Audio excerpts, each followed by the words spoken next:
Assalamualaikum warahmatullahi wabarakatuh. Perkenalkan, saya Sylvia Eka Musfitasari, NIM 12204183029, absen 26, kelas TMT 4A.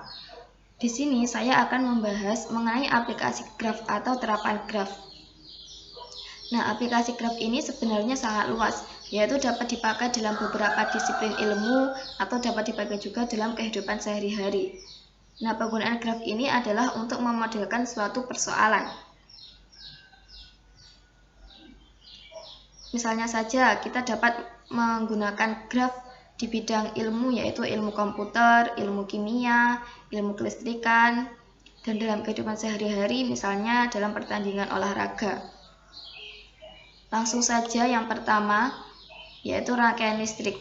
Seperti yang dijelaskan tadi, bahwa graf ini adalah untuk memodelkan suatu persoalan. Nah, Kirchhoff juga menggunakan graf ini untuk memodelkan rangkaian listriknya. Jadi, bentuk rangkaian listrik ketika dimodelkan dengan graf adalah seperti ini. Komponen A, B, C, D, E, F pada rangkaian listrik ini menyatakan simpul graf. Ini menyatakan simpul grafnya.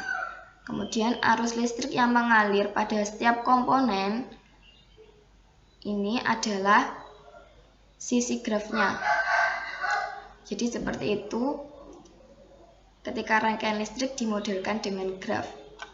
Langsung saja yang kedua, isomer senyawa kimia karbon.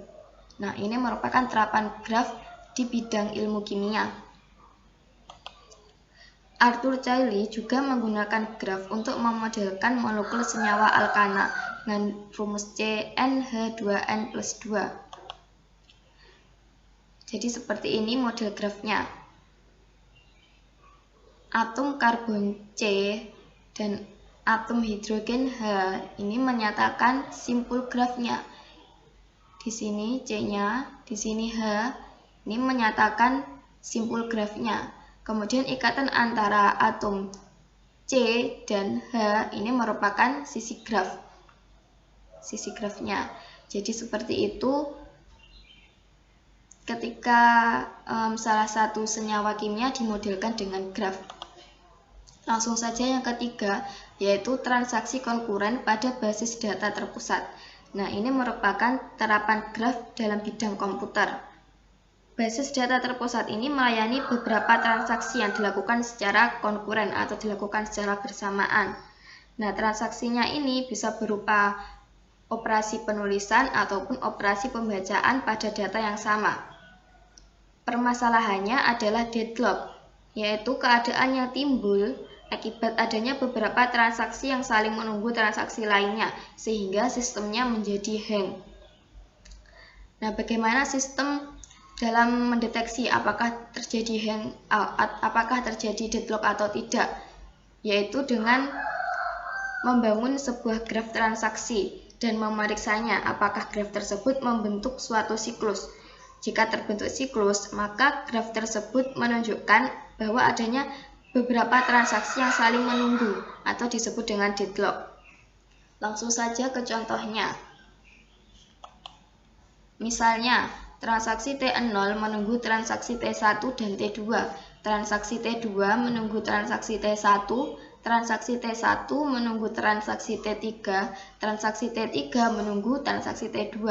Nah, ini nanti jika dimodelkan dengan graf, maka akan membentuk graf berarah. Seperti ini bentuknya. Jadi sisi berarah ini menunjukkan bahwa transaksi yang sedang menunggu transaksi lainnya. Kemudian transaksinya T0, T1, T2, T3 ini sebagai simpulnya. Jadi T0 berarah ke T1 artinya T0 menunggu transaksi T1. T0 berarah ke T2 artinya T0 menunggu T2. Kemudian T2 menunggu T1, T1 menunggu T3, T3 menunggu T2, T2 menunggu T1, T1 menunggu T3. Maka sesuai dengan graf yang terbentuk dapat diketahui bahwa graf tersebut mengandung siklus. Jadi di sini akan selalu berputar, akan terus berputar. Jadi artinya ini mengandung siklus, yaitu siklusnya T1, T3, T2, T1.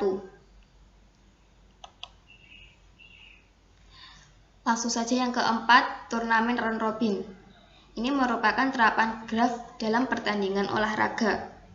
Turnamen round robin ini merupakan turnamen yang setiap tim hanya bertanding satu kali dengan tim lainnya.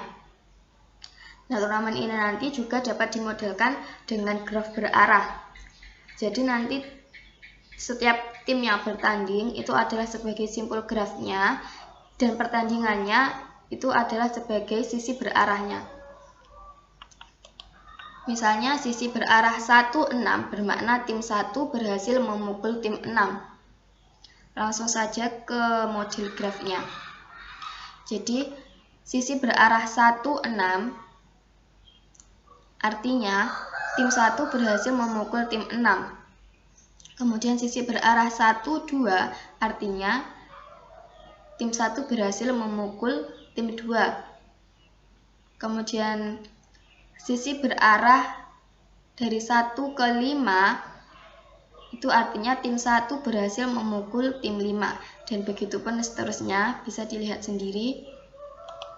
Nah, sesuai dengan graf berarah yang terbentuk, dapat diketahui bahwa tim 1 tidak terkalahkan karena tidak ada sisi berarah yang mengarah kepada tim 1. Nah, semua sisi berarah yang dari tim 1 ini mengarah ke arah lainnya. Tidak ada dari tim yang lain mengarah ke tim 1.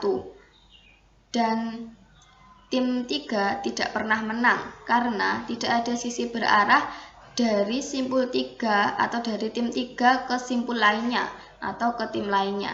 Jadi seperti itu ketika pertandingan round robin dimodelkan dengan graf. Terima kasih. Wassalamualaikum warahmatullahi wabarakatuh.